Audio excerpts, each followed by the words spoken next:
Un peuple élu, une nation sainte. Vous m'entendez? Oui. Un peuple élu, une nation sainte. C'est vrai?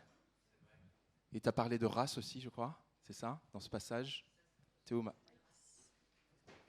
c'est quoi le terme? Une race élue? Une race, comment tu dis? C'est écrit dans la parole? Ouais. Une nation sainte, un peuple élu. Le Seigneur a fait de nous un peuple. On va prendre le temps de vraiment chanter Dieu, pas par tradition, mais juste parce que c'est important de connecter avec le Seigneur. Parce que c'est important de prendre le temps de se concentrer sur notre Dieu. Parce qu'il nous aime tellement. Il est tellement bon pour nous. Est-ce que notre Seigneur est tellement bon pour nous? Est-ce qu'on pourrait spontanément donner des témoignages de dire « mais le Seigneur, il a fait ça dans ma vie ». Est-ce qu'il y a des gens qui pourraient faire ça? Je ne demande pas qu'on fasse un témoignage. Hein. Juste, est-ce qu'on pourrait le faire? Est-ce qu'on pourrait le faire? Ok. Oh, il n'y a pas beaucoup de monde qui pourrait témoigner que Dieu est bon. Hein. Bon, on va dire ça viendra petit à petit. Bon, ok. Amen. Mais Dieu nous a guéris. Dieu nous a parlé. Dieu nous a restaurés. Dieu fait des choses encore aujourd'hui, parce qu'il n'y a pas que le passé, il y a aujourd'hui, et puis il y a ce qu'il va faire demain. On a foi dans ce qu'il va faire demain, parce qu'on le prie. Amen. Tu peux relire le passage, s'il te plaît? Excuse-moi, mais c'est tellement puissant. 1 Pierre, c'est pas hébreu, autant pour moi. 1 Pierre 2,9, je devrais le savoir. Vous êtes une race élue, un sacerdoce royal, une nation sainte, un peuple acquis, afin que vous annonciez les vertus de celui qui vous a ôté des ténèbres. Amen. Acquis au prix du sang de Jésus, l'agneau de Dieu, le seul, l'unique. Amen. Et on va encore louer Dieu ce matin.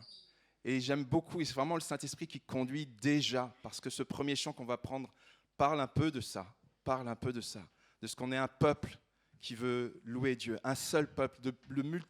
On est de différents horizons, mais Dieu a fait de nous un seul peuple.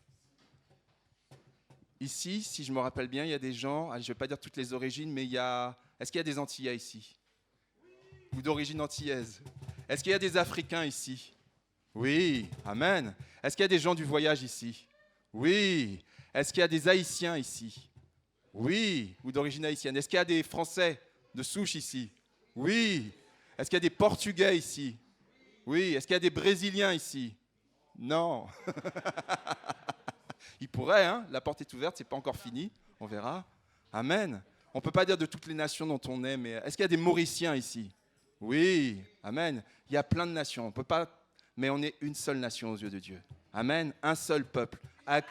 Une race élue, acquis au prix du sang de Jésus. Amen. Alors on va louer le Seigneur pour ça.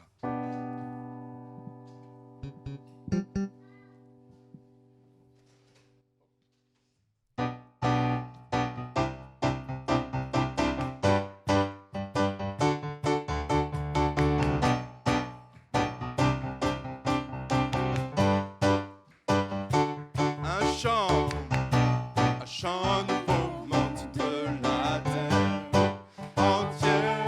Pourquoi? Pour célébrer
n'est comme toi.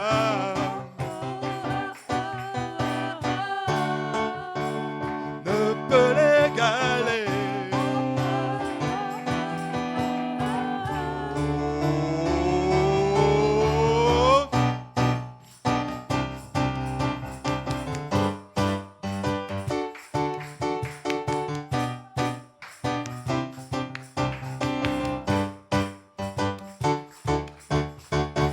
Amen, Seigneur. Personne ne peut t'égaler. Nous te bénissons, Seigneur. Tu es glorieux, tu es saint. Alléluia. À toi l'honneur et la majesté, Dieu saint. Nous te bénissons de toutes les façons, avec nos mots, avec nos cœurs. Tu es saint, tu es glorieux. Béni sois-tu, Seigneur, Dieu saint. Oh Dieu, tu es vivant, tu es saint. Alléluia.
Alléluia.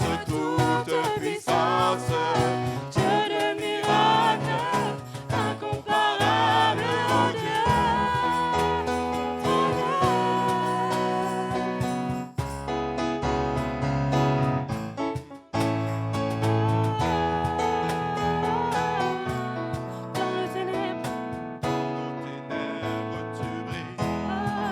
Seigneur. Alléluia. Tu as déclaré.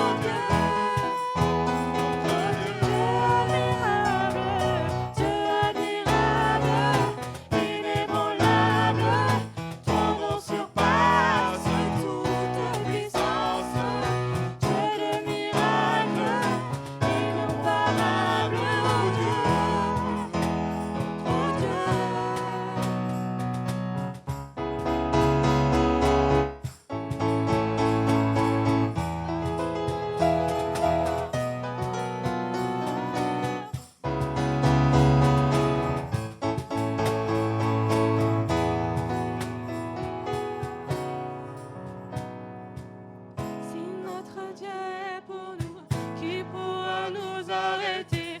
Et si Dieu est avec nous,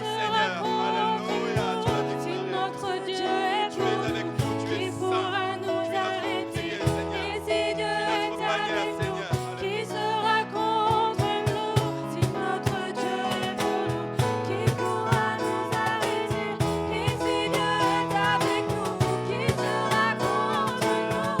Si notre Dieu est pour nous, qui pourra nous arrêter? Et si Dieu est avec nous, qui sera contre nous?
surpasse toute puissance, Dieu de miracles, incomparable, ô Dieu, notre Dieu.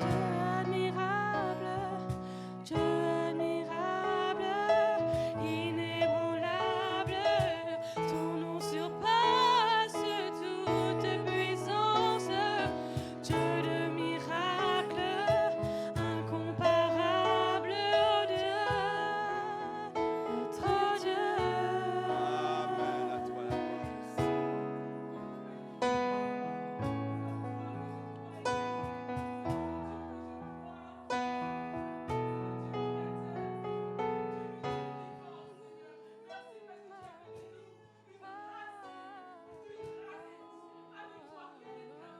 Amen, Dieu.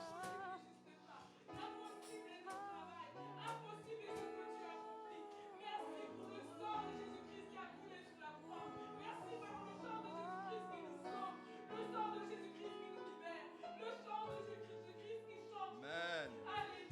Amen, alléluia. Dieu Seigneur. Amen, Dieu Seigneur.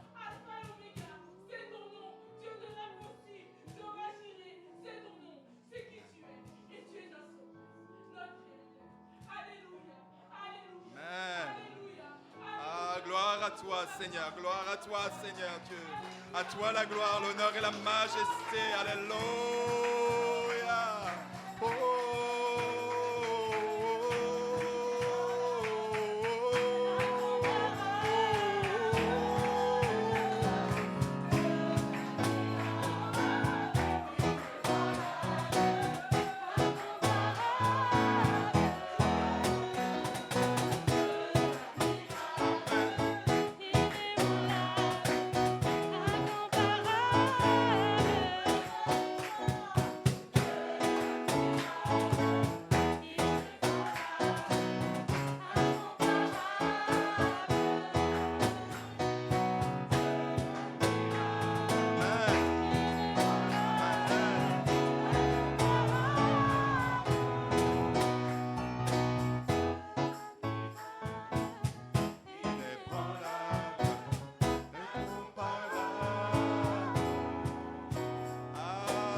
À toi la gloire, Dieu Saint. À toi la gloire, l'honneur et la majesté, Dieu Saint. Oh merci, prends ta place, prends ta place, prends ta place, prends ta place, prends ta place, Dieu Tout-Puissant. Prends ta place, Seigneur, Dieu Tout-Puissant.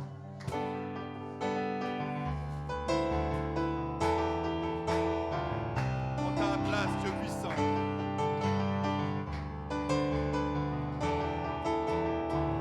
Donnons à notre Dieu sans tristesse, mais et sans contrainte, mais avec joie. Son œuvre. Parce qu'on a un Dieu qui pourvoit à des revenus pour nous. Disons-lui notre amour. Notre Dieu est tout-puissant.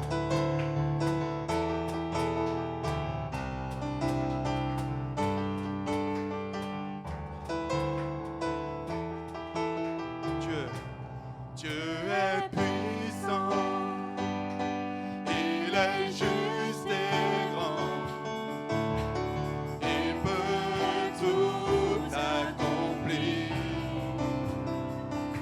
Plus grand que nos pas. Tu es infiniment plus grand que nos désirs. Tu es infiniment plus grand que nos désirs, Dieu Saint. Il a fait de grandes choses. Élevé, il a vaincu la mort. Oui, oui, mon Dieu est puissant. En son nom, j'ai la victoire. Le Seigneur, mon Dieu est puissant. Élevé, élevé, il a vaincu la mort. Oh oui, oui, mon Dieu est puissant. Et en son nom, j'ai la victoire. Le Seigneur, mon Dieu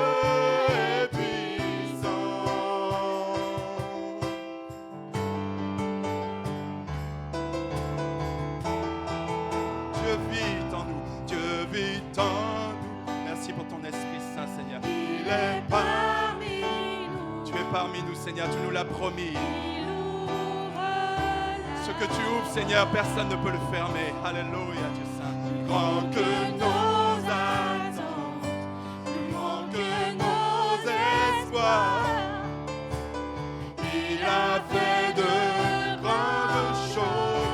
Élevé, élevé, il a vaincu La mort, oui, il vit, mon Dieu est puissant, en son nom.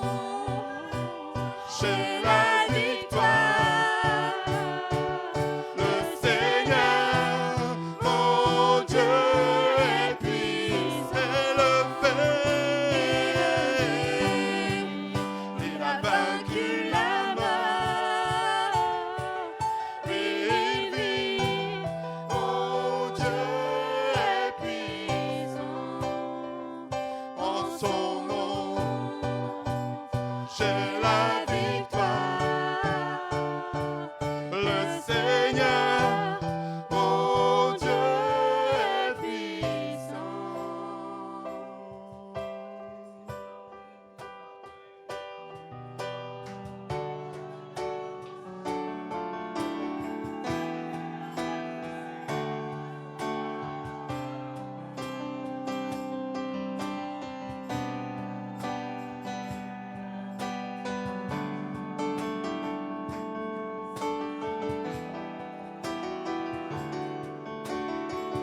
Tu es ici. Honorons le Dieu. ici. Nous t'honorons, Seigneur. Sa grâce nous conduit, Il ne s'éloigne jamais. Il ne s'éloigne jamais. Dieu est pour nous. C'est ta parole qui le déclare, Seigneur. Si Dieu est pour nous, qui sera contre nous? Il nous tient dans sa main, il nous tient dans sa main. Proclame-le encore pour aujourd'hui, pour demain. Dieu est ici. Sa grâce nous conduit, il ne s'éloigne jamais. il ne S'éloigne jamais. Dieu est pour nous. Dieu est pour nous. Ses bras sont ouverts. Il nous tient dans sa main. Il nous tient dans sa main. Élevé, il a vaincu la mort. oui, Il vit, mon Dieu est puissant, en son nom. j'ai La victoire, nous avons la victoire par toi, Jésus. Seigneur, mon Dieu est puissant. Seigneur, le Seigneur, mon Dieu est puissant. Le Seigneur, mon Dieu est puissant.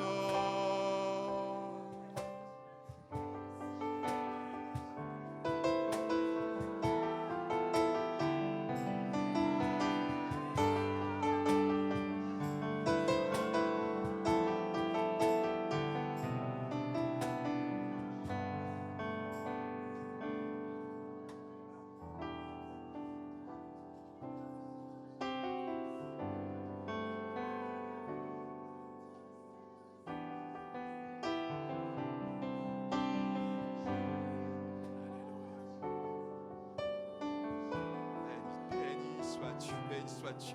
Tu es élevé, tu es saint. Tu es glorieux. Tu es splendide, tu es merveilleux. Tu as des plans d'amour, des plans de grâce pour tes enfants, pour aujourd'hui, pour demain et pour l'éternité, Seigneur Dieu Saint. Nous t'honorons, Dieu Saint, parce que tu vois tellement plus loin que nous, Seigneur. Alléluia. Béni sois Dieu Saint. Adorons notre Dieu. Élevons nos voix vers Dieu. Élevons nos cœurs vers Dieu. Présentons-lui le vie. Que nul ne reste sous la condamnation ce matin. Ne reste pas sous la condamnation. Repens-toi, demande pardon et reçois le pardon de Dieu. Parce que le pardon de Dieu se trouve auprès de lui afin qu'on puisse le craindre. Seigneur, t'accorde son pardon. Si tu lui demandes pardon, il te l'accorde ce matin. Ne reste pas sous la condamnation. Honore ton Dieu, même si ça te coûte. Accorde, offre-lui un sacrifice de louange. Alléluia. Le fruit de lèvres qui confesse son nom.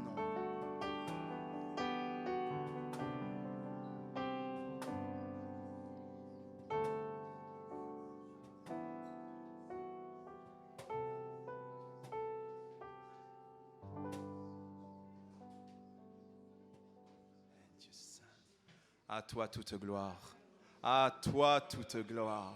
Tu nous donnes de pouvoir compter tes bienfaits, mais tes bienfaits sont l'expression de ton amour, l'expression de ta bonté, l'expression de ton cœur.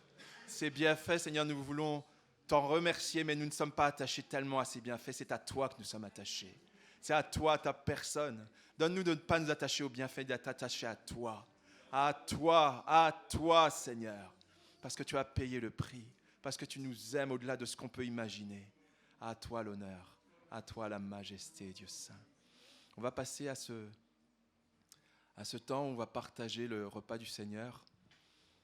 Et il y a quelques temps, quelques semaines, en fait, j'avais eu cette pensée tellement forte, comme si je comprenais pour la première fois la Sainte Seine, mais c'est un peu bizarre, mais peut-être pour vous c'est évident, mais cette communion. Moi, quand j'étais catholique, en fait, on parlait de la communion.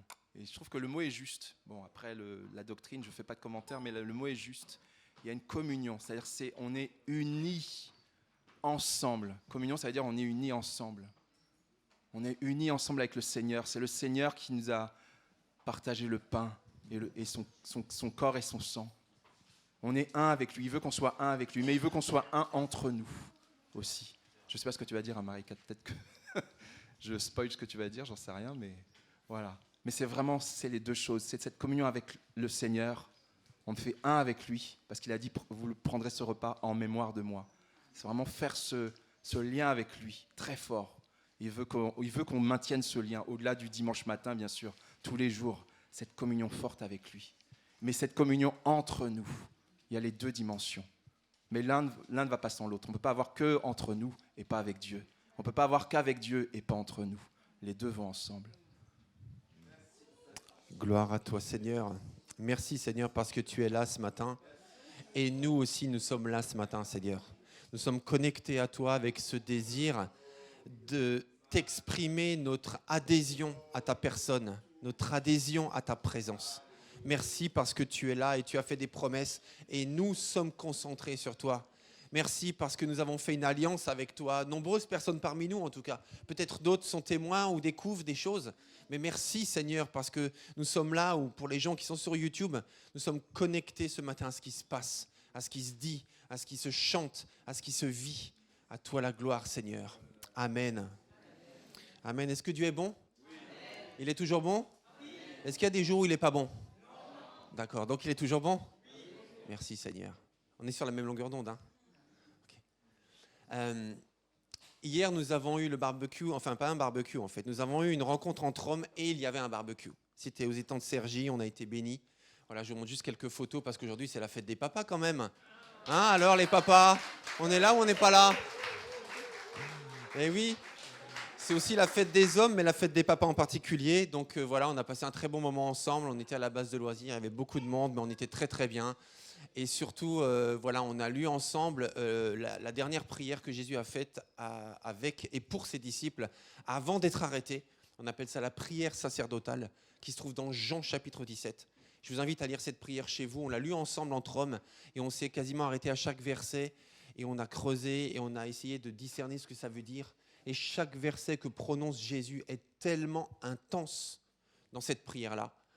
Et on a vraiment été bénis hier. On a prié, on s'est approprié et on a voulu. Le thème c'était je suis enfant de Dieu et qu'est-ce que ça change ? Ça veut dire le fait que Jésus nous mandate, le fait que Jésus prie pour nous et qu'il pose des promesses sur nos vies, qu'est-ce que ça change ? Et c'est ça qu'on a vu hier soir ensemble entre hommes. Et c'était vraiment super. Donc voilà, je voulais vous partager ça. Et donc est-ce qu'il y a des hommes ce matin ? Levez la main. Enfin, des hommes, pardon, je me suis trompé. Est-ce qu'il y a des pères ce matin ? Levez la main. La plupart, vous gardez la main levée. Levez-vous, s'il vous plaît. Levez-vous carrément. Pas que la main, mais le corps tout entier. Voilà. Et j'aimerais qu'on prie pour les papas, vous êtes d'accord? Est-ce que Sulienne, toi qui es une maman et une grand-maman et une de nos doyennes, t'es pas la seule, mais viens s'il te plaît. Est-ce que tu peux prier pour les papas que nous sommes? Viens devant s'il te plaît. Prier pour les papas que nous sommes parce qu'on on veut être bénis par les femmes, par les mamans, voilà, et aussi te demander de demander la grâce de Dieu sur nos vies, parce qu'être papa c'est pas toujours facile, c'est vrai ou pas? Hein, des fois c'est facile, mais des fois c'est pas facile. Donc on a besoin de l'aide de Dieu pour être des papas selon le cœur de Dieu. Tiens Sulienne, prie pour nous s'il te plaît. Oh Seigneur, Père Saint, tu es amour. Tu nous aimes tant, Seigneur. Nous voulons te glorifier avec tous les pères, Seigneur, qui sont debout, Seigneur, pour glorifier ton nom, pour exalter ton nom, pour la grâce que tu les as accordée d'être père. Seigneur, c'est vrai, toi, tu es père. Tu nous aimes tant, Seigneur, jusqu'à envoyer ton Fils unique, Seigneur, mon Dieu, pour nous sauver, pour nous pardonner, pour nous libérer, pour nous transformer, que nous soyons de ce que nous sommes aujourd'hui par ta grâce. Je te prie pour tous ces pères, Père éternel, te demandons ta grâce, te demandons ta bénédiction, te demandons la patience, l'amour, qu'ils soient toujours à ton écoute. Seigneur, la sagesse que tu leur donnes pour pouvoir élever leurs enfants dans ta sagesse. Merci pour cette grâce, Père. Te demandons, Seigneur, de continuer, Seigneur, à déverser ton amour, ta grâce, ta puissance sur leur vie, Seigneur, et sur leurs enfants, sur leur foyer. Au nom tout-puissant de Jésus, par ton Saint-Esprit, je te prie ainsi. Toute la gloire revient à toi seul pour l'éternité. Amen. Est-ce qu'on peut encourager chaleureusement les papas, s'il vous plaît? Merci pour cette fête. Bonne fête à tous les papas, en tout cas. Bonne fête. Je crois que nous avons mangé du lion. En fait, ce matin, j'étais vraiment béni par la ferveur dans nos chants. Il y a quelques semaines de cela, c'était un dimanche de pluie. À un moment donné, je me levais pour aller au fond, je ne sais plus pourquoi. Et puis là, il y avait une dame qui était debout avec son imperméable et son parapluie. Et le culte était déjà démarré depuis près de 30 minutes, je ne sais plus. Et elle restait debout. Et il y avait des places libres au fond là-bas. Et elle était debout. Donc du coup, je ne connaissais pas cette dame. Je suis allé la voir. Je lui ai dit « Bonjour madame, soyez la bienvenue. Si vous voulez, vous pouvez vous asseoir, vous pouvez poser votre parapluie là, si vous le souhaitez, bien sûr. Non, mais c'est gentil, mais je vais rester debout là. » Et je voyais qu'elle avait le sourire aux lèvres. Et alors, je lui ai dit, vous êtes de passage ou... Du coup, j'entame un peu la conversation avec elle. Elle dit, écoutez, je suis une chrétienne catholique et je fréquente l'église catholique de Pontoise. Et souvent, je marche dans cette rue. Et quand je marche dans cette rue, souvent, l'église est fermée. Et là, je passais et j'ai entendu vos chants. Et je me suis dit, tiens, il y a quelqu'un, je vais entrer et je vais venir vous voir. Et donc, elle est restée au fond de l'église pendant le culte. Et pendant la louange, elle regardait tout ce qui se passait. Elle regardait les gens, elle regardait les chants, elle regardait le groupe de louange, elle regardait ce qui se passait. Et elle avait le sourire aux lèvres. Et d'un seul coup, elle me dit, « Ah, vraiment, chez vous, il y a une ferveur qu'il n'y a pas chez nous. » Et moi, j'ai pris ça pour un compliment. Et loin de moi l'idée de dénigrer qui que ce soit dans sa manière de pratiquer le culte ou la foi ou la messe. Peu importe, ce n'était pas du tout une critique. Mais je me suis dit, cette dame, elle a été bénie parce qu'elle était touchée par la ferveur d'une église qui loue son Dieu. Amen. Et moi, ce matin, j'étais béni par ça aussi. Je me dis, ce matin, on est en église, un culte normal. Et quand je dis normal, ça veut dire un culte habituel, voilà, hebdomadaire. Il n'y a pas de surprise sur l'heure, sur le lieu, sur le jour. Et puis ce matin, ce n'est pas la seule fois, bien sûr, mais ce matin aussi, en fait, je sentais une église, mais fervente, qui n'avait pas juste envie de chanter des paroles, mais qui avait envie de laisser son cœur exploser dans la présence de son Dieu. Et ça parle. Et ça te dit des choses. Amen. C'est grand, c'est bon. Et c'est ça, l'église, la ferveur. Alors, ça ne veut pas dire, encore une fois, qu'il n'y a pas la place pour le silence. Ça ne veut pas dire que si on chante moins fort, on est moins spirituel. Ça ne veut pas dire ça. Mais c'est juste que là, ce matin, ça dit aussi quelque chose. Et il faut l'accueillir comme tel. Et je pense que aussi, quand je dis je pense, c'est un euphémisme. Je sais que nos rassemblements sont un lieu où nous communiquons la foi les uns aux autres. Et voyez-vous, quand on manque des cultes, quand on manque pas que des cultes, mais aussi des réunions de prière, des rassemblements, des groupes de maison, on se prive de l'atmosphère de foi, de la ferveur de foi qu'il y a dans l'assemblée des croyants. Et c'est pour ça que c'est tellement important de rejoindre d'autres chrétiens, et fidèlement les mêmes chrétiens si possible, pour simplement se connecter, se laisser porter et porter les autres aussi avec la ferveur qui nous habite. Et si on manque de ferveur et si on n'a pas de ferveur, peu importe, on est au bon endroit au bon moment parce qu'on est là pour se ressourcer, justement, pour recharger ses batteries afin d'être un chrétien dans le monde d'aujourd'hui. Il y a quelqu'un pour dire amen à ça ? Pour dire je suis d'accord ? Je suis d'accord ? Vous êtes d'accord ou pas ? Alors le sujet de ma prédication aujourd'hui, c'est qui est Dieu ? Qui es-tu Dieu en fait, plutôt même ? Qui es-tu Dieu ? C'est pas la bonne date ? D'accord, voilà, merci. Joël, trésorier de l'église, qui a fait attention aux chiffres. Donc c'est important les chiffres, hein, et c'est pour ça qu'on l'a choisi, parce qu'il ne faut pas se tromper de chiffres. Donc oui, c'est pas la bonne date. Donc nous sommes le 18, voilà, c'est une semaine plus tard. Donc dimanche 18 exactement. Qui es-tu Dieu ? Alors c'est une drôle de question à poser dans une église, surtout après ce que je viens de dire par rapport à la ferveur qui nous anime dans ce temps de chant. Mais qui es-tu Dieu ? Drôle de question, je le disais, et pourtant, cela déterminera le genre de relation que toi et moi aurons avec Dieu. Qui es-tu Dieu ? Qui es-tu à mes yeux ? Qu'est-ce que je pense vraiment de toi ? Quelle est ma perception de toi ? Parce que ça va déterminer ma façon de prier, ma façon de vivre, ma façon de croire, ma façon de fréquenter l'église, ou pas d'ailleurs, mais ça va m'influencer. Qui es-tu Dieu à mes yeux ? Et là, je sais que je m'adresse à des chrétiens, je m'adresse pas que à des chrétiens, aussi à des gens en recherche, ici présents, aussi sur YouTube. Bienvenue à Delphine. On s'est vu il n'y a pas longtemps, je t'ai dit que je te saluerais sur YouTube. Merci de suivre fidèlement les cultes. Et à ceux qui nous suivent, certains sont convaincus, d'autres sont en recherche. Cette question est pour toi. Elle est pour toi, pour moi. Qui es-tu Dieu ? Qui es-tu à mes yeux ? Alors on va lire la parole de Dieu, la Bible. On va lire dans Matthieu chapitre 25, versets 14 à 30. Alors prenez bien vos Bibles, vos applications, voilà, peu importe votre support, mais prenez votre texte biblique. Et on va lire ensemble Matthieu 25, versets 14 à 30. Voilà, je vous laisse chercher tranquillement. Et pendant que vous cherchez, avant de se plonger dans cette parabole, on va quand même expliquer le contexte, toujours le contexte. Donc le contexte de Matthieu 25 en particulier. En fait, Matthieu 25 nous donne trois récits, nous raconte trois histoires. Je me permets de dire histoire parce que ce sont des situations, des paraboles que Jésus raconte pour expliquer de façon imagée ce qui se passera quand le Fils de Dieu, quand Jésus reviendra et qu'il y aura le jugement des nations. Donc dans Matthieu 25, il y a trois récits qui nous expliquent en gros la même chose, qui nous expliquent ce qui se passera à la fin des temps. Et c'est là où vous avez la parabole des 10 vierges ou des 10 jeunes filles, selon les traductions. Vous avez aussi cette parabole qu'on appelle aussi la parabole des talents, et aussi, un peu plus loin, le jugement dernier. Donc voilà, le chapitre parle de ça. Et là, nous arrivons donc à ce récit, au verset 14.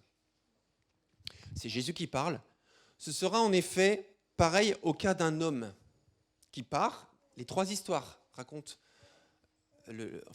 parlent d'un homme qui part et qui revient et qui demande des comptes. Donc ce sera pareil au cas d'un homme qui, partant pour un voyage, appela ses serviteurs et leur remit ses biens. Il donna 5 sacs d'argent à l'un, ou 5 lingots d'or, ou 5 talents, peu importe. Moi j'ai 5 sacs d'argent, on va prendre ça comme ça. 5 sacs à l'un, 2 sacs à l'autre et 1 au troisième. À chacun selon sa capacité, puis il partit aussitôt. Celui qui avait reçu les 5 sacs d'argent s'en alla travailler avec eux et gagna 5 autres sacs d'argent.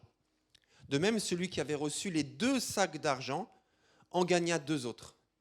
Celui qui n'en avait reçu qu'un alla creuser un trou dans la terre et cacha l'argent de son maître. Longtemps après, le maître de ses serviteurs revint et leur fit rendre des comptes. Celui qui avait reçu les 5 sacs d'argent s'approcha, en apporta 5 autres et dit « Seigneur, tu m'as remis 5 sacs d'argent, en voici 5 autres que j'ai gagnés. » Son maître lui dit « C'est bien, bon et fidèle serviteur, tu as été fidèle en peu de choses, je te confierai beaucoup. Viens partager la joie de ton maître. » Celui qui avait reçu les 2 sacs d'argent s'approcha aussi et dit « Seigneur, tu m'as remis 2 sacs d'argent. En voici 2 autres que j'ai gagnés. Son maître lui dit, c'est bien, bon et fidèle serviteur. Tu as été fidèle en peu de choses, je te confierai beaucoup. Viens partager la joie de ton maître. Celui qui n'avait reçu qu'1 sac d'argent s'approcha ensuite et dit, Seigneur, je savais que tu es un homme dur. Tu moissonnes où tu n'as pas semé et tu récoltes où tu n'as pas planté. J'ai eu peur et je suis allé cacher ton sac d'argent dans la terre. Le voici, prends ce qui est à toi. Son maître lui répond, serviteur mauvais et paresseux, tu savais que je moissonne où je n'ai pas semé et que je récolte où je n'ai pas planté. Il te fallait donc remettre mon argent au banquier et à mon retour, j'aurais retiré ce qui est à moi avec un intérêt. Prenez-lui donc le sac d'argent et donnez-le à celui qui a les 10 sacs d'argent. En effet, on donnera à celui qui a et il sera dans l'abondance. Mais à celui qui n'a pas, on enlèvera même ce qu'il a. Quant au serviteur inutile, jetez-le dans les ténèbres extérieures. C'est là qu'il y aura des pleurs et des grincements de dents. C'est un peu dur comme récit, non ? Prends le sac de celui qui n'en avait qu'un, on le donne à celui qui en avait 10. Alors en fait, dans ce récit, tout va bien. Tout va bien, voilà. Bons échanges, le maître confie de l'argent, il revient. Okay, le premier, c'est bien 5, plus 5, 10. Waouh, très bien, merci, bravo, fidèle. Deuxième, 2 sacs, plus 2, 4. Bien, bravo, fidèle, je vais te donner beaucoup de responsabilités, je te confierai beaucoup. Tout va bien jusqu'à ce qu'on arrive au 3e. Et là, on arrive au 3e et les choses se gâtent. Et remarquons ce qu'il pense de son maître. C'est très important, ce que ce 3e serviteur pense de son maître. Et c'est quoi qu'il pense de son maître ? Vous vous rappelez ? Tu es un maître dur, ok ? Parce que ? Quelqu'un d'autre ? Parce que ? Pourquoi tu es dur ? Parce que ? Voilà, tu moissonnes, mais là où tu n'as pas semé, et tu récoltes là où tu n'as pas planté. Voilà, en gros, c'est ça. Et qu'est-ce que cette façon de voir son maître ? Donc, tu es un homme dur. Parce que ceci, parce que cela, tu es un homme dur. Et c'est quoi le résultat que ça produit, cette façon de penser chez ce serviteur, ce 3e ? La peur, la crainte. J'ai eu peur. Ça l'a paralysé. J'ai eu peur, je n'ai rien fait. J'ai pris ton sac, j'ai creusé un trou, je l'ai mis dedans, j'ai refermé. Voilà ton argent. J'ai eu peur. La façon dont il a considéré son maître a provoqué chez lui la peur qui l'a paralysé. C'est pour ça que le sujet aujourd'hui, c'est « Qui es-tu Dieu ?» Parce que sur la façon dont tu vas voir Dieu, ça va provoquer chez toi une manière d'agir ou une autre manière d'agir. Qui es-tu Dieu ? Qu'est-ce que tu penses de Dieu ? C'est qui Dieu à tes yeux ? Et c'est très important, que tu sois chrétien ou pas encore chrétien, mais c'est très important, parce que ta vie entière va être conditionnée sur ce que tu penses de Dieu. Alors, est-ce que ce maître est réellement dur ? Est-ce qu'il est réellement dur ? Alors, je vais répondre à votre place, parce qu'il faut que j'enchaîne. Est-ce qu'il est réellement dur ? Alors, non. En fait, il a confiance en eux. Déjà, il n'est pas dur. Parce que s'il était dur, il aurait considéré qu'en fait, aucun des 3 n'est capable. Donc, je ne vais pas prendre de risque avec mon argent, je vais le mettre directement chez le banquier. Donc, non, ce n'est pas un homme dur, c'est un homme de confiance, qui a confiance dans ses serviteurs, et il leur confie des responsabilités, beaucoup d'argent, quasiment tous ses biens, on peut imaginer, puisqu'il part en voyage. Donc, tout ce qui reste sur place, il le confie à ses serviteurs. Donc, c'est un homme de confiance, ce n'est pas un tyran. Et il marche par la confiance, puisque c'est comme ça qu'il construit sa relation avec ses serviteurs. Ensuite, ce n'est pas un homme dur, parce qu'il demande simplement à ses serviteurs de faire leur travail. Ils sont serviteurs en fait, ce n'est pas des copains, ce n'est pas des voisins, ce n'est pas des cousins, ce n'est pas des parents, ce n'est pas des enfants, des bénévoles, c'est juste fais ton travail. Tu es mon serviteur, en fait je t'ai embauché ou tu es mon esclave, je ne sais pas, c'est pas toujours simple de discerner est-ce que c'est un esclave ou quelqu'un qui est payé, mais peu importe. En tout cas, il remplit son rôle. Donc en fait, il ne fait rien d'autre. Donc du coup, le maître demande juste à son serviteur de faire son travail. Donc il n'est pas dur. Il lui demande juste de faire son travail. Troisièmement, en fait, prendre le sac d'argent du 3e et le donner à celui qui en avait déjà 5, ou plutôt déjà 10, ça peut paraître cruel en disant « mais lui, il n'en avait qu'un ». Et pourquoi on prend le seul sac qu'il avait et on le donne à celui qui en a déjà 10 ? Ça, c'est un raisonnement occidental de gens qui veulent toujours voir un Dieu gentil, un Dieu sympa, vous savez, un Dieu qui rend service, un Dieu qui fait plaisir, un Dieu qui est toujours bienveillant, sympa avec tout le monde, et qui arrondit toujours les angles et qui n'a pas d'exigence. Donc on se dit, quand même, Seigneur, c'est dur, hein. Quand même, tu lui prends son sac, tu le donnes à celui qui en a 10. C'est dur. Non, c'est pas dur. Pourquoi ? Parce que d'abord, c'est même pas son sac. Oui, c'est celui du maître. Donc il lui prend pas son sac. Il récupère son sac. Vous comprenez ce que je veux dire ? Donc il lui prend rien en fait. Il récupère son sac. Donc il n'est pas dur. Et deuxièmement, c'est du bon sens. Il va prendre cet argent et il va le donner à celui qui travaille le mieux. C'est pas ça qu'on ferait en fait ? Si on était chef d'entreprise, on avait plusieurs employés, il y en a un en fait c'est une bombe atomique, c'est une fusée, et quasiment tout ce qu'il fait est réussi. Il y en a un en fait, il dilapide tout. On va dire ok, arrêtons les dégâts, on va prendre le peu qui te reste encore, tu n'as pas réussi à dilapider parce que tu n'as pas eu le temps, et on va le donner à la fusée parce que ça va produire du fruit. Je suis chef d'entreprise en fait dans mon histoire. Mais en fait il est maître. Donc il récupère son bien parce qu'au moins il reste encore un sac, c'est toujours ça, et il va le donner à celui qui travaille tout simplement. Donc en fait il n'y a aucune dureté dans ce récit. Et pourtant, ce serviteur a estimé qu'il était dur. Beaucoup de gens ont une fausse image de Dieu. Beaucoup de chrétiens ont une fausse image de Dieu. Beaucoup de non-chrétiens ont une fausse image de Dieu. Il y a des gens qui pensent que Dieu est toujours sévère. Ils ont toujours peur de la colère de Dieu. Des non-chrétiens pensent ça, et des chrétiens pensent ça. Ils ont peur de Dieu, mais pas une crainte respectueuse, mais vraiment, ils ont l'impression qu'ils sont toujours coupables de quelque chose. Ils ont l'impression qu'ils doivent toujours s'excuser de tout, parce qu'ils pensent que Dieu n'est que sévère. Certains pensent que Dieu est toujours en colère. Que Dieu est le Dieu de la colère, que Dieu est le Dieu du châtiment, et ils voient Dieu toujours en colère. Ils ont l'impression que Dieu est toujours énervé, en fait. Du coup, ils n'osent même pas le prier, ils n'osent même pas dire autre chose que pardon, parce qu'ils ont l'impression qu'il est toujours en colère. Pour d'autres, Dieu n'est que grâce, que bonté, générosité. Il n'y a pas d'exigence, c'est juste un Dieu bon. Voilà, c'est un Dieu guimauve, un Dieu barbapapa. C'est un Dieu qui fait juste du bien. Voilà, juste merci parce que tu m'aimes, merci parce que tu es bon, merci parce que tu es généreux, merci. C'est tout, ça s'arrête là. Il n'est que ça. Pour certains chrétiens, ils pensent ça. Et non-chrétiens aussi d'ailleurs. Pour certains, ils pensent que Dieu n'est que justice. Ça veut dire qu'il tient un relevé de compte avec une sorte d'ardoise et il note tous les problèmes, tous les défauts, tous les mauvais comportements, toutes les mauvaises actions, toutes les mauvaises pensées. Et il note tout, il a un registre. Et quand on vient près de lui, on est animé par la honte et la culpabilité. Parce qu'on pense que Dieu, jour et nuit, fait des comptes et qu'il n'est pas content. Pour d'autres, Dieu est absent. Parce qu'en fait, au moment où j'avais besoin de toi, j'ai rien vu. J'ai prié, j'ai rien entendu. J'étais en souffrance, j'ai pas ressenti ta paix. J'étais en difficulté, rien ne s'est passé. Pour certains chrétiens ou non chrétiens, Dieu est absent. Certains non chrétiens disent en regardant l'actualité, mais si Dieu était vraiment dans le monde, alors pourquoi, quand j'ouvre ou quand je regarde les actualités, pourquoi est-ce que je vois que des problèmes ? Qui c'est qui connaît Hugo Décrypte ? Levez la main, Hugo Décrypte, le podcast. Moi, je vous encourage à vous abonner à ce podcast. Je crois que c'est le podcast le plus suivi en France, d'ailleurs. Il est extraordinaire.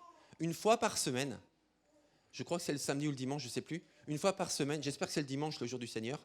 Je plaisante. Une fois par semaine, en fait, il a un podcast où il n'y a que des bonnes nouvelles. C'est le dimanche ? Voilà. Peut-être qu'il est chrétien. Hugo, si tu nous écoutes, mets un petit like sous la vidéo. Que des bonnes nouvelles, parce qu'il y a beaucoup de bonnes nouvelles. Pour certains, ils pensent que Dieu est absent. D'autres pensent que Dieu n'est pas intéressant. On s'ennuie avec Dieu. Franchement, on a l'impression que c'est une vieille histoire d'il y a 2000 ans, dans un vieux livre, avec une vieille traduction, et puis que la vie chrétienne, c'est triste, que si on veut s'amuser, si on veut se faire plaisir, mais en fait, il faut tout sauf être chrétien, parce qu'être chrétien, c'est fade, c'est triste, c'est ennuyant. D'autres pensent que Dieu est trop exigeant, etc., etc. Cette semaine, c'est les groupes de maison. Et moi, ce que je vous propose dans les groupes de maison, si vous choisissez ce sujet, c'est de décortiquer chacune de ces citations. Je l'enverrai aux responsables. Décortiquer chacune de ces fausses images de Dieu et que vous puissiez chercher dans la parole et dans vos propres témoignages. Pourquoi ces déclarations sont fausses ? En quoi elles sont fausses ? Alors, quand on a une fausse image de Dieu, il y a toutes sortes de mauvaises réactions qui se produisent. Parce que forcément, rappelez-vous de la parabole des talents, on va agir en conséquence. Donc si on a une fausse image, on agit en conséquence. Si on a une vraie image, on va agir en conséquence. Avoir une fausse image de Dieu t'empêche de lui faire confiance. Qui va faire confiance à un Dieu absent? Qui va faire confiance à un Dieu tout le temps en colère? Qui va faire confiance à un Dieu qui n'est pas intéressant? Donc si tu as une fausse image de Dieu, tu ne vas pas lui faire confiance. Si tu as une fausse image de Dieu, tu ne vas pas le prendre au sérieux. Il te demande quelque chose, il exige quelque chose de toi. C'est pas grave, c'est un bon Dieu. C'est un Dieu bon. De toute façon, si je ne le fais pas, il va m'aimer quand même. Il va me pardonner quand même. Et puis à la fin, il va me sauver quand même. Donc pourquoi faire? Si tu n'as pas la vraie image de Dieu, tu ne vas pas lui donner la première place dans ta vie. Mais tu vas garder une distance avec Dieu. Tu vas rester toujours distant. Et ça va t'empêcher de grandir spirituellement. Tu tourneras en rond parce que l'image que tu as de Dieu est fausse. Et donc, tu vas rester à distance. Et donc, du coup, tu vas construire ton système dans lequel Dieu est à distance et tu ne changeras pas en fait. Tu ne grandiras pas, tu ne progresseras pas, tu ne franchiras pas de nouveaux caps. Tu vas juste rester à distance, à honorable distance, pour rester juste sauvé encore potentiellement, mais pas transformé. Mais qui veut d'une vie comme ça en fait? C'est pas intéressant. C'est comme si tu allais à l'école et tu redoublais toujours la même classe. Qui veut redoubler plus de 2 fois? Personne. Même 2 fois. Même une fois. Plus personne veut redoubler aujourd'hui. Pourtant, ça peut aider de redoubler aussi. En tout cas, maximum 2 fois quand même. En fait, vous savez, garder une certaine distance avec Dieu t'empêchera de grandir spirituellement et tu tourneras en rond et tu auras avec Dieu, écoutez bien, une relation amour-haine. Avec Dieu, une relation amour-haine. Alors, je sais que l'expression est un peu forte, j'en ai pas trouvé d'autre. Mais je vais l'expliquer. Avec Dieu, une relation amour-haine. Ah, je t'aime, Seigneur, je t'aime, Seigneur, je t'aime, Seigneur. Pourquoi tu m'as abandonné? Pourquoi tu m'as laissé tomber? Seigneur, j'attendais des choses de toi. Mais où étais-tu quand? Seigneur, je t'aime, Seigneur, je t'aime. Tu es un grand Dieu, tu es un bon Dieu, Seigneur. Mais pourquoi tu es tout le temps en colère contre moi? Mais pourquoi tu me culpabilises? Seigneur, je t'aime, tu es bon, tu es généreux. Vous comprenez ce que je veux dire? Amour-haine, amour-haine. Une relation contradictoire avec Dieu. Alors j'ai cherché dans le dictionnaire l'explication, même la définition d'une relation amour-haine. Alors voilà la définition que j'ai trouvée. Amour-haine est une relation amour-haine, c'est cette ambivalence émotionnelle qui provient souvent de situations conflictuelles où l'individu est tiraillé entre des attentes positives et des attentes négatives. L'amour-haine peut également naître d'une déception amoureuse avec Dieu, d'un traumatisme ou d'une insatisfaction profonde. En somme, l'amour-haine reflète la dualité des émotions humaines et souligne la fragilité des liens affectifs qui peuvent basculer entre amour et haine sous l'influence de facteurs extérieurs ou intérieurs. Mes amis, il faut sortir de ça. Il faut sortir de cette mauvaise image que l'on peut avoir de Dieu, peut-être, et de cette relation amour-haine dans laquelle on est tout le temps ballotté entre 2 extrêmes. Et on n'arrive pas à s'en sortir, et on tourne en rond. Et cela provient, je répète, d'une mauvaise perception de Dieu. Satan, qui porte de nombreux noms, qui signifie entre autres l'adversaire, Satan est appelé l'accusateur. L'accusateur, l'accusateur, l'accusateur. Et tu dois savoir que la mauvaise image que tu as de Dieu, elle n'est pas seulement de toi et de ta mauvaise compréhension de Dieu ou de ta mauvaise connaissance de Dieu, mais elle vient aussi de Satan qui cherche à anéantir la réputation de Dieu à tes yeux. Satan est appelé l'accusateur des hommes auprès de Dieu et l'accusateur de Dieu auprès des hommes. Il y a un passage dans l'Apocalypse, chapitre 12, versets 7 à 10. On va le lire. Apocalypse, chapitre 12, versets 7 à 10. On ne peut pas se tromper, c'est tout à la fin, Apocalypse. Et juste après, on va prendre Genèse, donc c'est tout au début. Donc là, pour se repérer, ça va. Apocalypse, dernière étape de la Bible, Apocalypse 12, versets 7 à 10. Alors une bataille s'engagea dans le ciel. Michel et ses anges combattirent, on parlait du combat spirituel, Marie-Catherine, tout à l'heure. Michel et ses anges combattirent contre le dragon, et celui-ci les combattit avec ses anges. Mais le dragon ne remporta pas la victoire et lui et ses anges ne purent maintenir leur position au ciel. Il fut précipité le grand dragon, le serpent ancien qu'on appelle le diable et Satan, celui qui égare le cœur du monde entier, celui qui égare le monde entier. Il fut précipité sur la terre et ses anges furent précipités avec lui. Puis j'ai entendu dans le ciel une voix puissante qui disait « Maintenant, le temps du salut est arrivé. Maintenant, notre Dieu a manifesté sa puissance. Il a instauré son royaume. Maintenant, son Messie a pris l'autorité en main. Car l'accusateur de nos frères, écoutez bien, celui qui jour et nuit les a accusés devant Dieu, a été jeté dehors du ciel. » Alors, on ne va pas développer le sujet de la fin des temps parce que la chronologie, il y a différentes interprétations. Certains événements ont déjà eu lieu, d'autres sont en cours, etc. Mais là, il est clairement dit que Satan, jour et nuit, accuse les frères devant le trône de Dieu.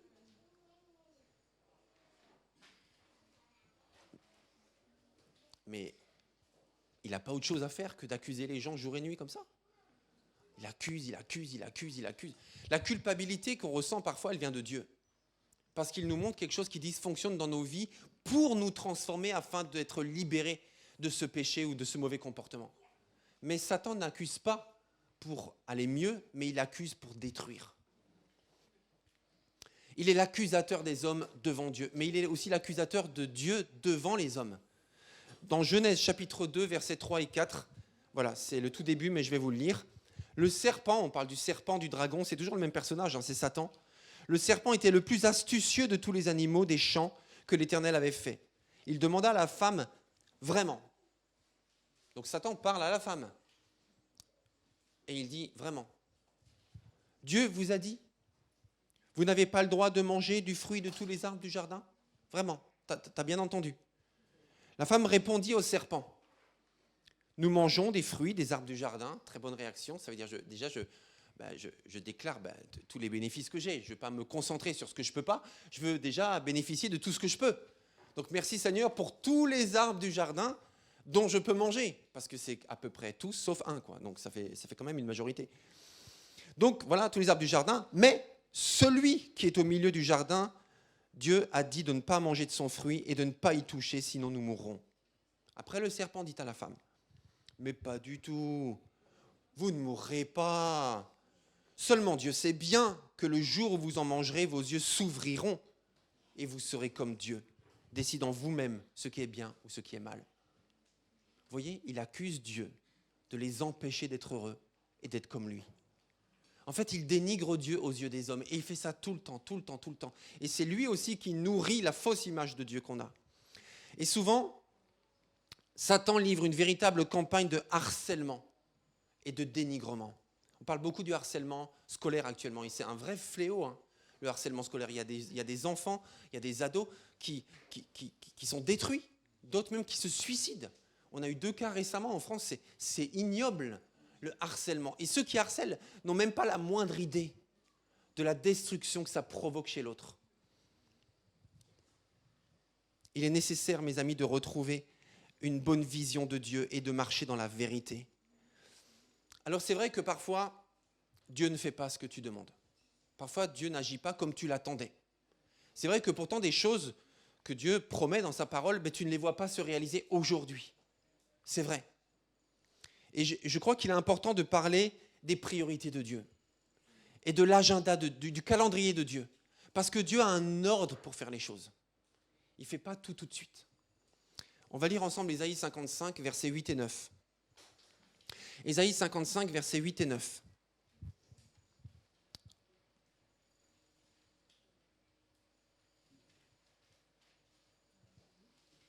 Ésaïe 55, 8 et 9. Vous y êtes ? Presque ? Presque. Ésaïe, tu l'as trouvé ? Non. Tu n'as pas trouvé ? C'est avant les psaumes. Enfin, après, ça dépend, mais... Ésaïe, là, Ésaïe. Juste là. Si, t'es doué. Ouais. Ah non, c'est Esther, pardon, c'est pas Ésaïe. Bon, je vais continuer, excuse-moi. Je vois ES, mais il y a un T juste derrière. Ok, c'est pas grave. Ésaïe 55, 8 et 9. De rien. Car vos pensées, dit Dieu, ne sont pas mes pensées. Et vos voies ne sont pas les voies que j'ai prescrites, déclare l'Éternel. Écoutez bien, autant le ciel est élevé au-dessus de la terre, autant les voies que je vous ai prescrites sont élevées au-dessus de vos voies, et autant mes pensées sont élevées loin au-dessus des vôtres.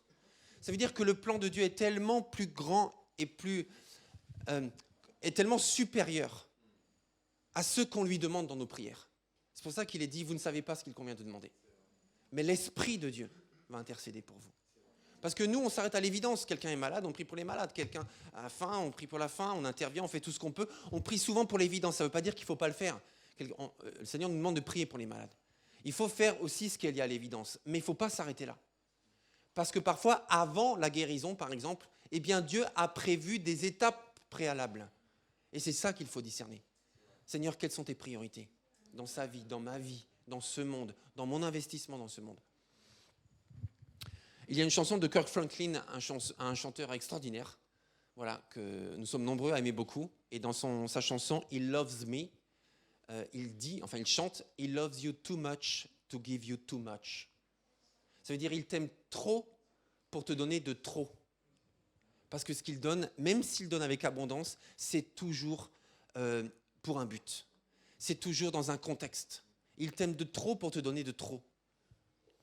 Et ça me parle. L'apôtre Paul, expert en situations compliquées de la vie, a dit « Les tentations qui vous ont assaillis sont communes à tous les hommes.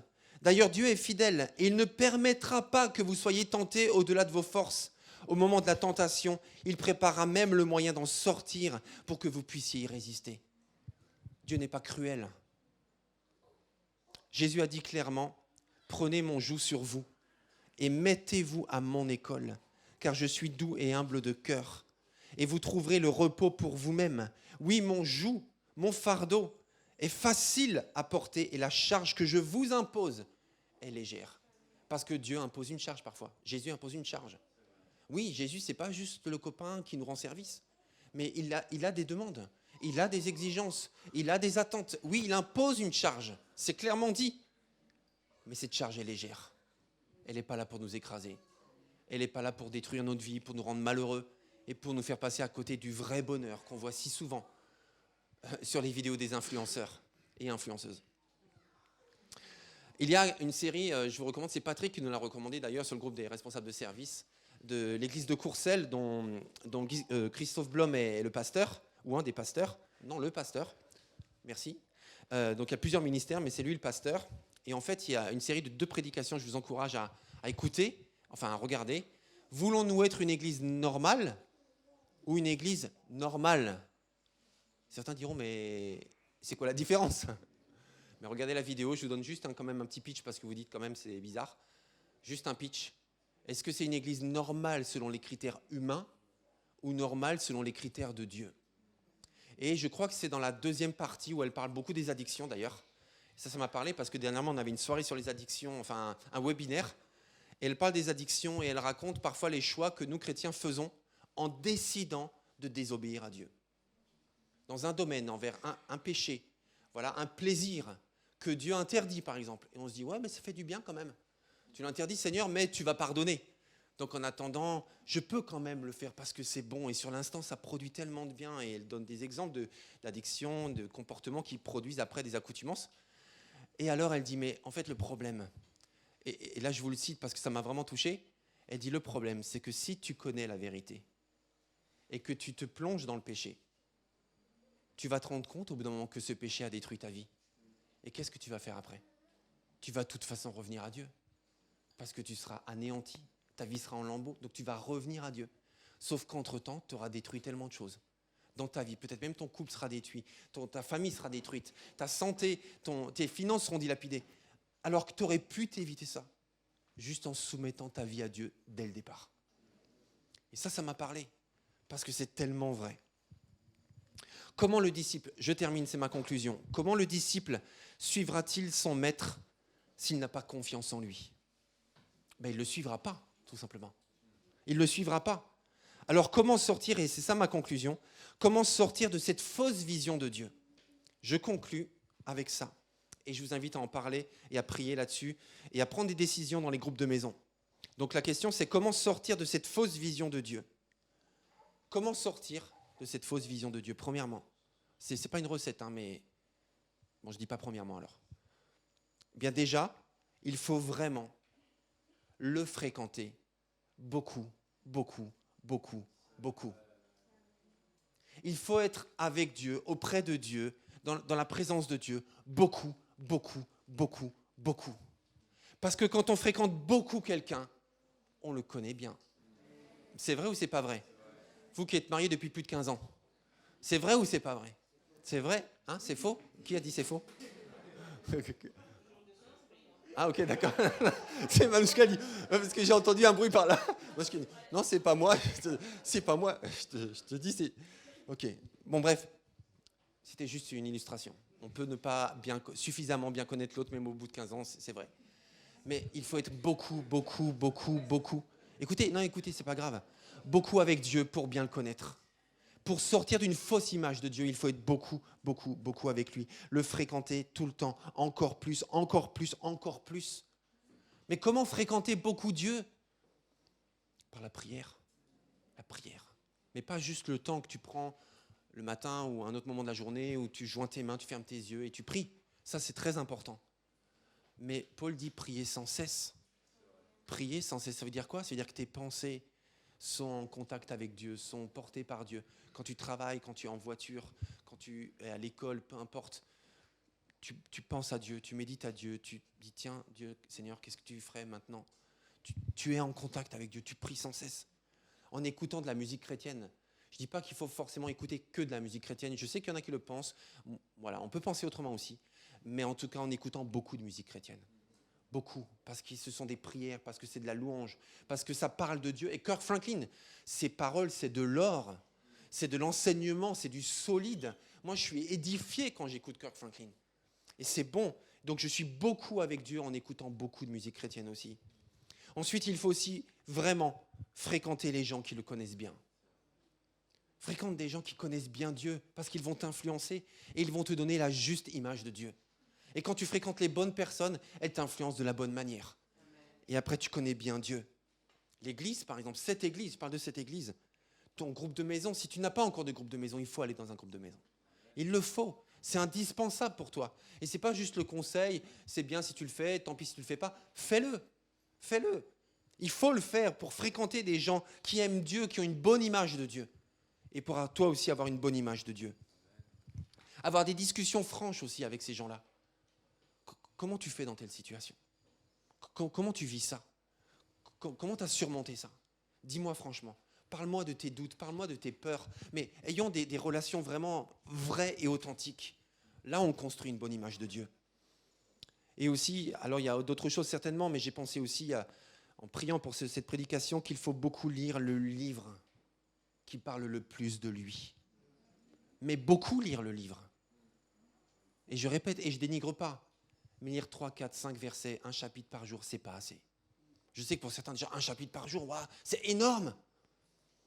Je vous ai montré l'autre fois qu'un chapitre, ça prend moins de 5 minutes chrono pour lire un chapitre.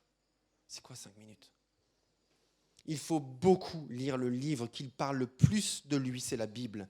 Sinon, je resterai pauvre dans ma connaissance de Dieu. Sinon, je resterai victime du harcèlement de l'accusateur. Et je continuerai à avoir une fausse image de Dieu. Dans le harcèlement scolaire, le problème aujourd'hui, qui est nouveau par rapport à il y a 10 ans ou 15 ans, c'est que le harcèlement scolaire est vraiment, comme on peut dire, dévastateur. Parce qu'une fois que les enfants, les collégiens sortent de l'école, le harcèlement continue. Ils ne sont plus en sécurité, même chez eux, même dans le secret de leur chambre. Ils ne le sont plus. Pourquoi? Parce qu'il y a les réseaux sociaux. Et sur les réseaux sociaux, le harcèlement continue encore et encore. Il est de pire en pire. Parce qu'en fait, il n'y a pas de limite quand on est caché derrière son écran. Et le pire poison se déverse. Eh bien, voyez-vous, le diable utilise aussi les réseaux sociaux. Le diable utilise aussi les médias. Le diable utilise aussi les séries.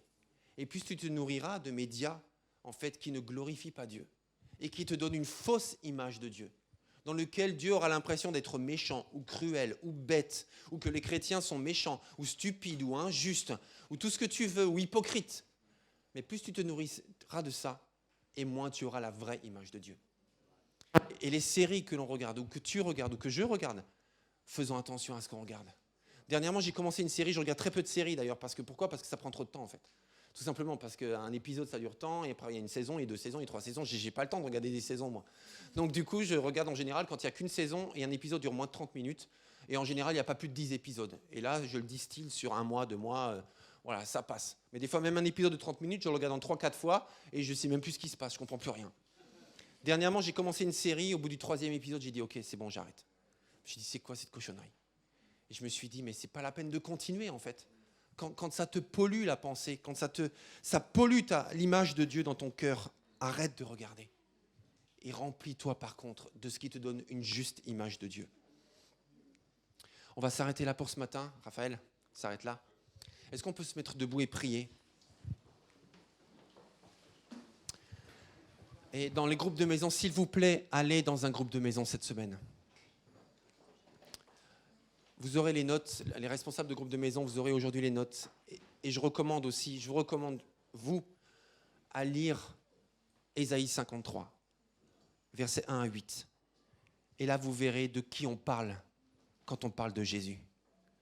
Parce que toutes ces fausses images de Dieu doivent être anéanties avec la vérité de la parole. Seigneur mon Dieu, nous remettons à toi ce matin. Tu connais nos vies, tu connais nos cœurs, tu connais nos pensées, Seigneur, ces pensées dans lesquelles tout se joue en réalité. Souvent, la guerre est intérieure. Souvent, le champ de bataille se trouve entre nos 2 oreilles et aussi derrière nos côtes dans notre cœur. Seigneur, souvent, les victoires et les défaites se remportent en secret à l'intérieur. Alors, Seigneur, je te remercie parce que ce matin, tu nous mets face à ces réalités, à ces vérités. Seigneur, nous ne voulons pas ou nous ne voulons plus continuer à entretenir ou à croire des mensonges de l'accusateur qui cherche à te dénigrer à nos yeux. Parce que quand il nous dénigre à tes yeux, toi tu gères ça très très bien et tu lui fais fermer sa bouche. Mais nous devons faire la même chose. Alors Seigneur, nous refusons de continuer à croire les mensonges et nous voulons nous abreuver de la vérité. Nous abreuver de la vérité. Ruminer la vérité, connaître la vérité, nous nourrir de la vérité. C'est ce que nous voulons, Seigneur. Alors, Seigneur, je te prie pour que chacun d'entre nous prenne position dans sa propre vie. Parce que cette victoire, elle est personnelle. Et tout à l'heure, notre sœur Marie-Catherine disait que la médiocrité, c'est pas, tu n'es pas victime, mais tu l'as choisi. Il y a tant de choses que nous choisissons. Et si nous ne faisons pas de choix, le choix s'impose à nous. Et de ne pas faire de choix, c'est un choix. Alors Seigneur mon Dieu, je te prie pour que nous nous abreuvions de la vérité. Nous voulons être des chrétiens solides. Nous voulons être des chrétiens debout. Nous voulons être des chrétiens qui progressent. Nous voulons être des chrétiens qui sont proches de leur Dieu. Alors Saint-Esprit, remplis nos cœurs, remplis nos pensées, remplis nos vies, remplis notre temps. Et aide-nous aussi à prendre les bonnes décisions pour être toujours dans le bon choix. Au nom puissant de Jésus. Et tous ceux qui sont d'accord disent. Et tous ceux qui sont d'accord disent. Amen. Alléluia. Est-ce qu'on peut rendre gloire à Dieu, s'il vous plaît ? Merci Seigneur Dieu. Merci Seigneur. Gloire à Dieu. Eh ben, on est vraiment très très heureux ce matin parce qu'on a la famille de Navarone. On a Benjamin. Oh, c'est gentil, merci. Ça va aller, merci. On a Benjamin, la maman, la grand-maman même. Et puis on a la tata. Aussi Gervane, et puis on a la maman aussi, Navarone, et le papa aussi, hein. Bonne fête, hein, papa, Joël, très bien. On va vous inviter à venir nous rejoindre, avec Uriel évidemment.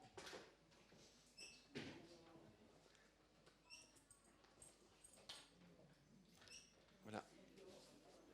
C'est un grand jour aujourd'hui. Merci, c'est gentil. Elle est magnifique d'ailleurs, Uriel. Est-ce que vous savez quand est né Uriel ? Je sais que c'est écrit. Alors dites-moi, le 1er janvier. C'est pas une bonne nouvelle ça ? L'année qui démarre avec une petite fille comme ça ? Gloire à Dieu. C'est vraiment une bénédiction, un enfant. Je vous laisse la parole dans 2 minutes. Mais une présentation, c'est toujours un moment fort pour vous. Venez au milieu, c'est mieux, on va mieux vous voir au milieu. Pour vous, pour votre petite fille, pour vos parents, pour nous tous, parce qu'on accueille la vie. Et une année qui démarre avec une naissance, c'est grand. Et c'est vraiment un cadeau de Dieu. Et chaque naissance est vraiment un miracle de Dieu.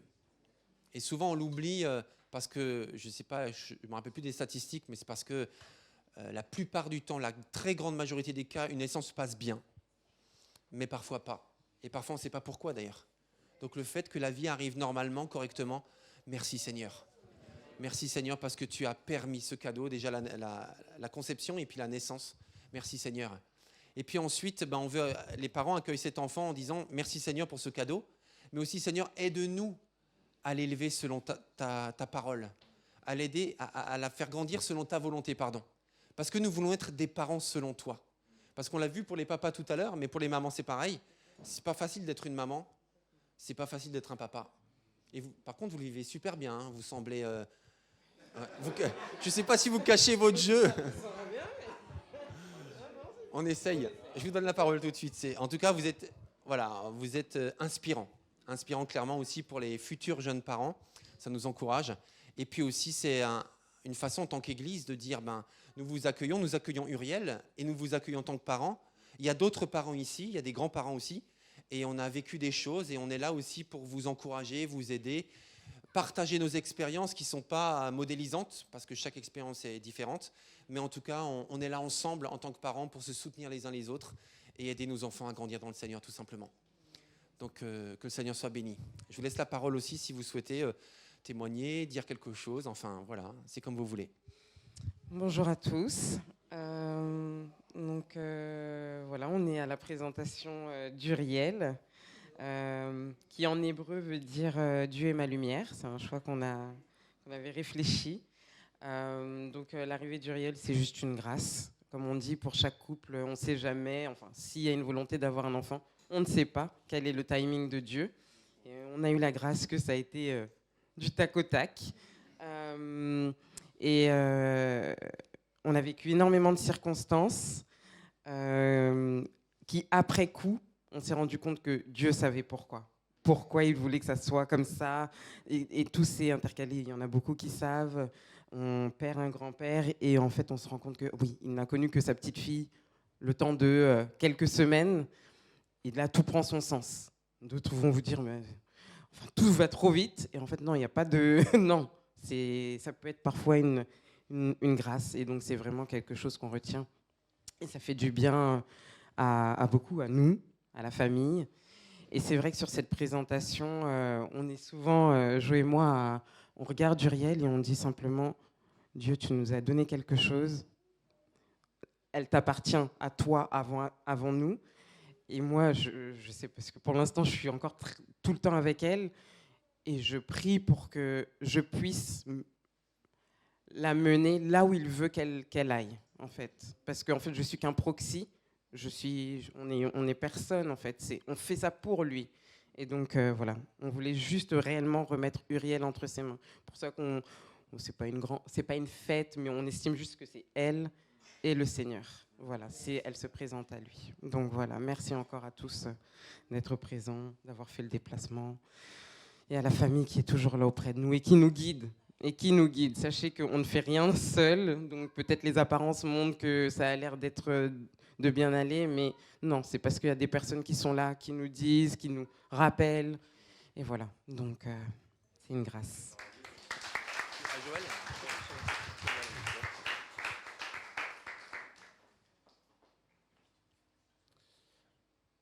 Alors, bonjour à tous.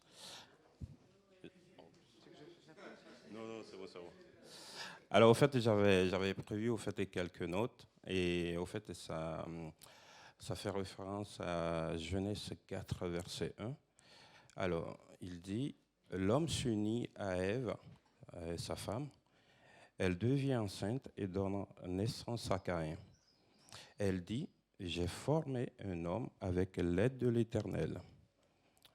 Écoutez, ce matin, Uriel est là parce que Dieu l'a voulu. Il a tout simplement voulu nous bénir et nous avons compris ainsi que la volonté et l'action de l'homme, de l'homme et d'une femme ne sont pas suffisantes pour qu'une naissance ait lieu. Il y a toujours, en fait, on a toujours besoin en fait, de l'intervention divine. Et comme il nous a confié sa vie, et nous prions tout simplement que nous puissions, en fait, en tant que parents, voilà, l'aider à suivre le chemin que Dieu a prévu pour lui. Merci. Merci beaucoup. J'inviterai Mamie Benjamin à venir nous rejoindre. Vous êtes d'accord? On fait venir votre famille? Et puis Gervan aussi. On va retirer ça peut-être.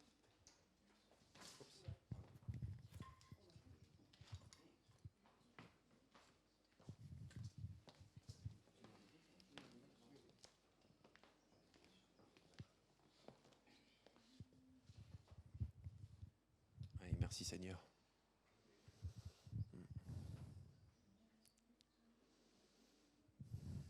Oui, c'est un grand moment pour la famille aussi, hein. Accueillir un enfant, parce qu'il y a les parents évidemment, mais il y a tout l'environnement aussi qui compte dans la croissance et l'éducation d'un enfant. Mais écoutez, si vous êtes d'accord, on va se mettre debout en tant qu'Église et on va présenter cet enfant, on va prier pour cette famille et appeler la bénédiction de Dieu qui est déjà là sur leur vie.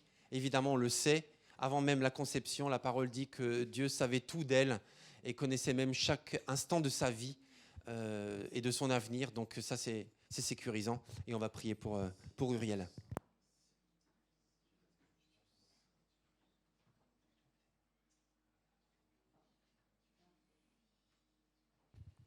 Père éternel, nous te remercions pour cette petite créature que tu as amenée jusqu'à la naissance. Merci pour cette grande fille de 5 mois. Merci pour la bénédiction qu'elle représente pour elle, pour ses parents, pour ses grands-parents, pour toute sa famille. Merci, mon Dieu, pour le rôle de chacun aussi dans son développement, dans son éducation, dans sa croissance. Nous te remercions parce que tu l'as amenée en bonne santé, parce qu'elle est en bonne santé aujourd'hui.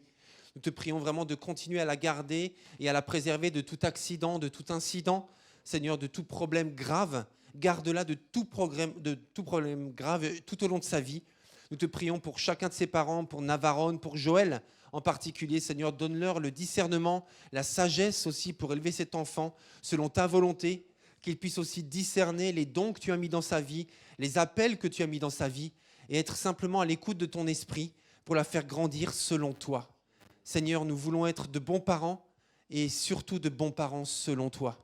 Alors merci de les bénir tous les deux, tous les trois, toute la famille, Seigneur. Et tu vois aussi l'année et l'année précédente difficile qu'ils ont traversée. Seigneur, ils la traversent par la foi. Alors nous te prions aussi pour Benjamin. Seigneur, merci pour cette sœur. Nous te prions pour elle, pour que tu l'encourages au quotidien, que tu la consoles et que tu la relèves. Merci parce qu'elle avance par la foi, au jour le jour, Seigneur, et elle te fait confiance. Alors merci, Seigneur, de lui donner tout simplement la force intérieure et la santé dont elle a besoin pour continuer. Nous te prions aussi pour Gervan, Seigneur, et son frère. Merci pour ta bénédiction qui repose sur cette famille et pour cette famille qui est une bénédiction pour de nombreuses personnes. À toi toute gloire, au nom puissant de Jésus, le fidèle, le merveilleux, le parfait. Amen. Amen. Merci Seigneur. Est-ce qu'on peut rendre gloire à Dieu, s'il vous plaît, parce qu'il le mérite? Ah oui, ok, merci. Alors, Uriel, voilà ta première Bible. Bon, quand elle se réveillera, elle la lira, parce qu'il y a un temps pour tout. Donc c'est vraiment la première Bible, vous voyez, où c'est les parents qui lisent avec, mais l'enfant peut vraiment tourner les pages sans les déchirer, c'est indéchirable. Et puis on a mis un petit mot aussi pour la journée d'aujourd'hui. Donc voilà, non seulement en souvenir, mais voilà, pour démarrer, tout simplement. Et peut-être juste rappeler aussi pour ceux qui nous fréquentent ou qui sont sur YouTube et qui ne sont pas habitués à avoir une présentation d'enfants. En fait, dans nos églises évangéliques, on ne baptise pas les enfants parce que, comme on le voit dans les évangiles, Jésus n'a pas baptisé des petits, mais par contre, il a prié pour eux, systématiquement. Et par contre, le jour viendra, on l'espère en tout cas, où elle demandera elle-même à se faire baptiser pour suivre Jésus jusqu'à la fin de sa vie. Et quand ce jour-là viendra, ben, on sera là pour elle, ça c'est certain. Voilà. Ben, que le Seigneur vous bénisse. Et puis voilà, je vous invite à vous rasseoir.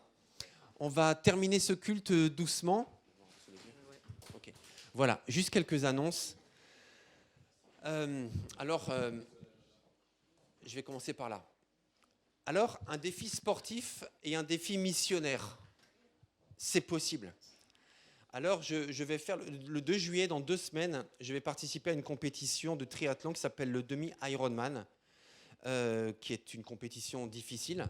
En fait, c'est 2000 mètres de nage en mer, suivi directement par 90 km de vélo et suivi directement par un semi-marathon. Donc, je fais ça pour le défi sportif, mais pas que. Je fais ça aussi pour lever des fonds pour mes bons amis, pour nos bons amis, Michael, Betty et Eliana, qui sont missionnaires à Madagascar.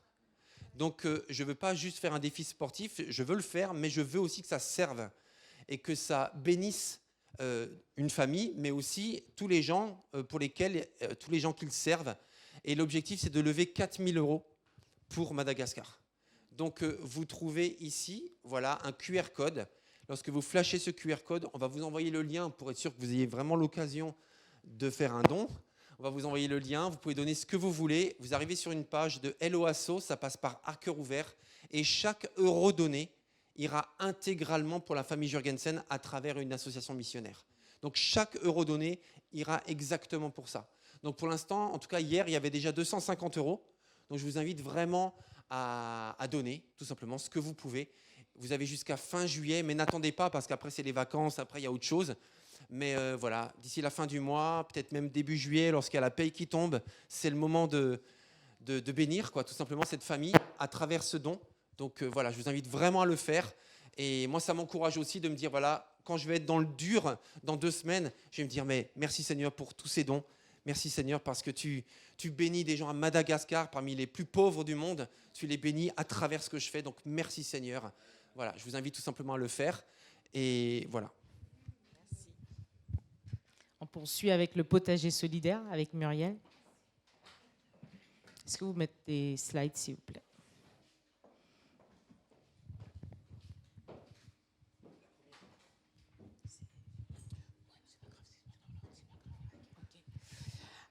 Alors, juste pour faire un petit point, vous montrer un petit peu ce qu'on a fait hier. Donc, déjà sur cette photo, donc ça c'est la petite bâtisse qui est tout au fond du jardin. Et je voulais remercier Thierry parce que hier il nous l'a toute nettoyée, il a vidé tout ce qu'il y avait et voilà. Et donc on aura enfin un petit cabanon où on pourra mettre tous nos outils, tout notre matériel du potager. Et donc, je remercie aussi Dominique qui nous a prêté un petit peu son local pendant quelques temps. Et voilà. Voilà. Tu peux passer les autres?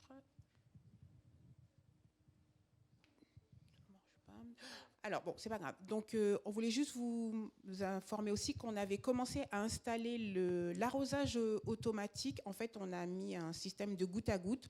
Donc, on a fait ça hier avec Amélie. Et puis, on avait Julie aussi qui est venue nous donner un coup de main. Et puis, on avait aussi un couple de bénévoles que Amélie. Voilà. Donc, ça, c'est le système d'arrosage goutte à goutte. Ça marche super bien. Alors, on n'a pas encore terminé, parce que c'est long, mais je pense que d'ici la semaine prochaine, ça devrait être opérationnel. Voilà. Et puis pour vous dire aussi que Amélie est allée avec donc ce bénévole Amélie avait fait la connaissance au Forum des associations l'année dernière. Donc sont allés chercher de la paille vers chez Philippe. Et voilà. Donc ils ont bien bossé parce qu'ils ont ramené pas mal de sacs. Donc ils ont pu pailler tout le jardin. Et voilà, donc on a pu installer le système d'arrosage. Et donc, on a un beau jardin qui démarre bien. Voilà, et merci à tous.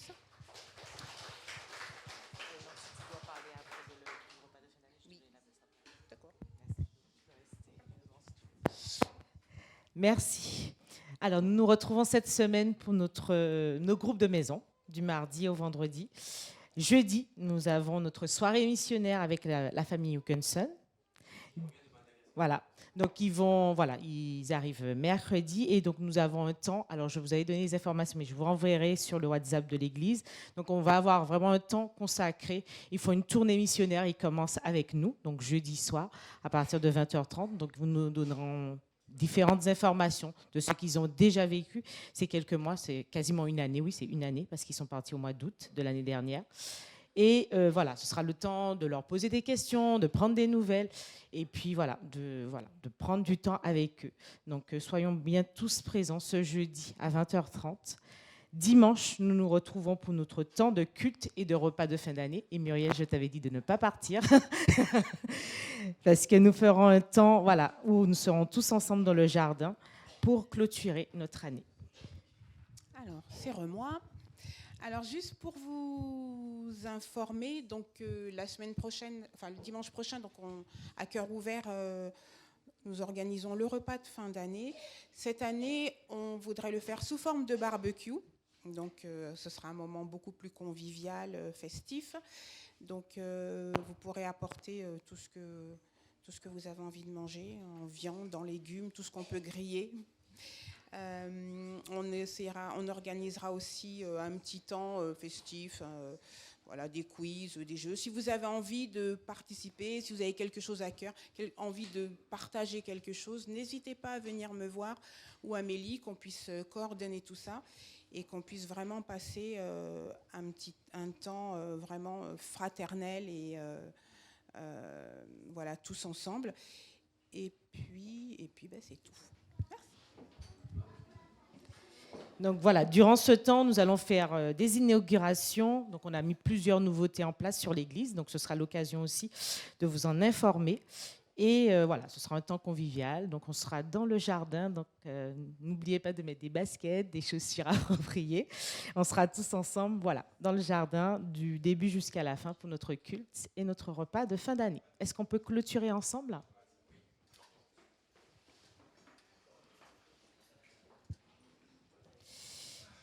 Merci Seigneur pour ton abondance. Merci aussi pour les dîmes et offrandes. Merci pour la possibilité de nous permettre de pouvoir travailler, de pouvoir avoir la santé. Merci parce que tu nous donnes ce dont nous avons besoin. Et c'est vrai, comme ta parole le dit, ne nous donne pas assez pour que nous ne puissions pas te maudire, ni trop pour que nous puissions croire que c'est par nos propres forces que nous sommes arrivés. Mais donne-nous ce dont nous avons besoin pour pouvoir servir pour ta gloire. Et c'est ce que tu fais. Tu le fais de façon fidèle, de façon abondante, de façon juste pour chacun d'entre nous. Merci parce que tu pourvois à tous nos besoins. Tu ne nous laisses pas mendier notre pain et tu vas le faire encore. Merci pour tout ce que tu as déjà fait au sein de ton Église avec un grand E. Tu fais de belles choses, de bonnes choses et nous le voyons et nous l'entendons encore. Et tu vas encore le faire.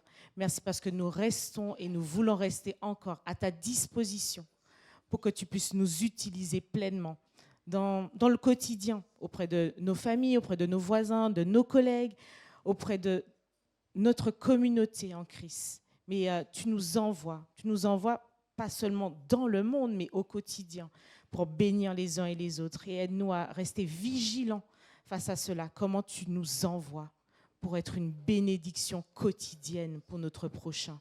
Nous t'élevons et nous bénissons cette Église en ton nom parce que c'est toi qui fais, c'est toi qui donnes, c'est toi qui agis et c'est toi en ton temps qui fais les choses parfaitement. Alors cette semaine, nous te la soumettons, nous la donnons, nous te la remettons et nous nous remettons pleinement en toi. Nous t'élevons, Dieu Tout-Puissant, Dieu d'amour, Dieu parfait en toutes choses, en ton nom.